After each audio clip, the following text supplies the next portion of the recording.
In Cold War times, British members of Parliament could allegedly be suborned for a bottle of good vodka, a fur coat for the wife, and caviar for Christmas. Maybe a postal order thrown in, but not necessarily so. The Tory ones were a bit more expensive, often involving a honey trap of one kind or another. Yes, one kind or another. It made a few eyes water, therefore, to read about the sums of an alleged Chinese intelligence operative paid to an obscure Labour parliamentarian by the name of Barry Gardiner, that you've probably already forgotten. It's not clear what the Chinese got for £740,000. Mr. Gardiner says nothing much. This appears buttressed by the fact that neither Mr. Gardiner nor the Chinese agent are said to have done anything illegal. So what is it all about? We're joined by my former distinguished parliamentary colleague and veteran spy writer, Rupert Allason, although the autocue here calls him a veteran spy. That he's definitely not. Rupert, welcome on board the Sputnik. It is true, isn't it, that tariffs have obviously risen since you and I left Parliament? Well, I mean, it is ludicrous to be paying £400,000, £600,000 to a member of Parliament in what appears to be a case of misguided influence peddling. Yes, I mean, what influence did Barry Gardiner have? None that I knew. He was an obscure member of Parliament, and I sat with him for many years in the House of Commons. I very much doubt if he was in possession of any secrets. So either the Chinese miscalculated badly the influence of Mr. Gardiner, or maybe they're paying others who do have influence. Well, I think that that's a possibility, but I think there are two aspects to this. The first is the promises made by the recipient of the funding. So you can't imagine what may have been promised by a particular person who has negotiated these kinds of sums. So that's one possibility. The second is the intermediary. Very often in the bad days of the Cold War, KGB officers, so members of the local residentura, would take somebody out to lunch, start to cultivate a contact, and what would happen at that lunch and what would be reported to the residentura and to their resident later on after lunch would be two different things. So it's quite common for the intermediary, the case officer, the person who's the talent spotter or the recruiter, may well have an exaggerated or misleading view of what has taken place.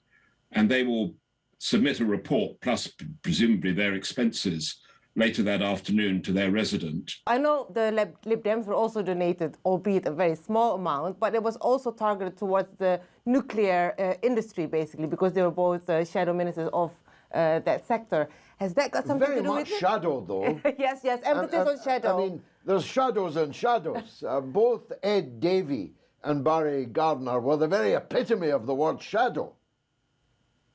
Yes, that may well be the case, but perhaps that's not the perception in Beijing. So if you are somebody who has not had a great deal of experience in the West, or in particular of Whitehall and Westminster, you may well be led to believe that you've got a hot ticket on your hands, that you've hooked somebody who may be of influence. And of course, you've no idea what kind of promises have been made in return for that kind of money. But here's the rub, Rupert. Neither of the individuals, neither Gardiner nor Ms. Lee, we're told, did anything illegal. If they did do something illegal, why have they not been charged? But if they didn't do anything illegal, what's the difference between what China was doing in this case and what we both know other foreign powers are doing in Parliament all the time? Israel is one that has bumped up against me from time to time, you may say, but the United States takes people on all expenses paid, leadership courses and all the rest. It backs what it thinks will be winners. Why is China being singled out for opprobrium in this case? Well, I don't suppose that it's a coincidence that this particular amount of publicity has coincided with a moment when President Xi is flexing his muscles, making life difficult for the Uyghurs, exercising strong-arm tactics in Hong Kong, and cracking down on the democracy movement and Falun Gong. So these are all areas at a time of high tension with Taiwan that attitudes towards China become very important. So the timing of this breaking news, or it's actually not news, actually, everyone knew that it already happened years ago, has nothing to do with the Tories being in a bit of a disarray? Well, it's hard to say what the motivation is on the part of any of the people involved, but it is certainly the case that overseas there is a perception that 650 members of parliament run Her Majesty's government. Well, you and I know that that's just simply not the case. So it's a matter of perception on the part of other people who may not have a clear understanding of how the British system works. I mean, heaven knows, precious few of us do understand how it really works. Well, Gayatri's point, though, is significant, I think. This news was reheated and served up again. It's already was in the FT several years ago. This relationship between this woman and Barry Gardiner, it emerged when Boris Johnson seemed to be on the floor. Perhaps he still is on the floor, in which case, haven't the security services opened themselves to the allegation that they were acting in the interests of the governing party for political reasons? And is that not damaging to them? Well, that would be an immensely damaging charge, and I don't believe it's true. And the reason for it is this, that MI5 is a unique branch of the British civil service in that it is self-initiating in terms of its own investigations. The Home Secretary cannot say to the Director General of the Security Service, I don't like the look of that particular person's jib, please investigate him or her. That can't happen in our system. MI5 is the only organization within Whitehall that is self-initiated and that is not directed by politicians. And that makes it unique. And in terms of timing, the Director General will almost certainly have consulted the Home Secretary before making this public statement. But it is, in my judgment, unprecedented. But I don't think that any sinister interpretation should be made in relation to the timing of the Security Service disclosure. It's unusual, I give you that. But I wouldn't put a political spin on it. Heaven forfend me putting a political spin on it. Now, 60 years later, Rupert, we still occasionally think of Miss Christine Keeler and Miss Mandy Rice-Davis and John Profumo and the Ulaanbaatar of his exile to the East End of London for the rest of his life. But we've kind of forgotten about Barry Gardiner in 60 hours. Is that also a sign of the times? Well, you have to look back at the prudery of 1961 and 1962 and the very different attitudes that prevailed at that time. But it's worth saying that the Profumo affair has been greatly misunderstood and misrepresented in the years following it.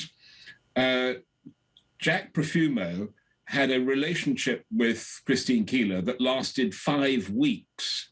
He saw her on a very few occasions. This was not any kind of a honey trap. He was not subject to any kind of pressure, blackmail, or coercion. He wasn't even a member of the cabinet. Although his title was Secretary of State for War, he was in fact a junior minister. I know because my father was his parliamentary private secretary. So, and I've been intimately involved with the Profumo case. So finally, Barry Gardiner, what lies ahead for him? Will he have to repair to the East End of London to do good works, or will he carry on regardless? I think he'll carry on regardless, because to do anything else would be an admission of guilt. I think he may have some difficult conversations with the Inland Revenue and his chief whip. But this is a classic example of influence buying and influence peddling, and we'll have to see where it goes. But he may not be the only person who's been in receipt of this kind of funding. This funding has been declared. How many have not? Quite so, a question that's always in my mind. I said finally, but time for one more.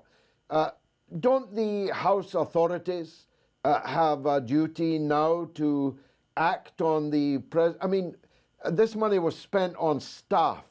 When we were in Parliament, staff were paid by the country through the fees office. Why would any private interest, whether a foreign state or a company, pay for people's staff in the House of Commons, if not for their own selfish reasons? Yes, I mean, you're quite right. And this goes to the heart of funding, not just for parliamentarians, but also for political parties. Unless you get state funding in some way based proportionally on the past performance at a general election, it is very difficult to fund political parties. And this has always been a great weakness and, of course, the problem in the House of Lords. And you're going back to Lloyd George and to the bad old days of the sale of honours. And those suspicions remain to this day, which is why there are scrutiny committees to vet the candidates that are put forward. But until there is some mechanism for funding political parties in this country, if we have to rely on wine and cheese parties, then we're always going to be vulnerable to this kind of subordination. Just one more thing, Rupert, from me, because we enjoy a lot of TV series, fiction and non-fiction books about the Cold War era. Is there going to be a book or a film about the Barry Gardiner affair? We'll have to wait and see. I'm annoyed because I wrote a book called The Historical Dictionary of Chinese Intelligence more than 10 years ago, and I wasn't quick enough to pick up on Barry Gardiner, but I will include him in future editions. Rupert Allason, thanks for joining us on board the Sputnik. Pleasure, George.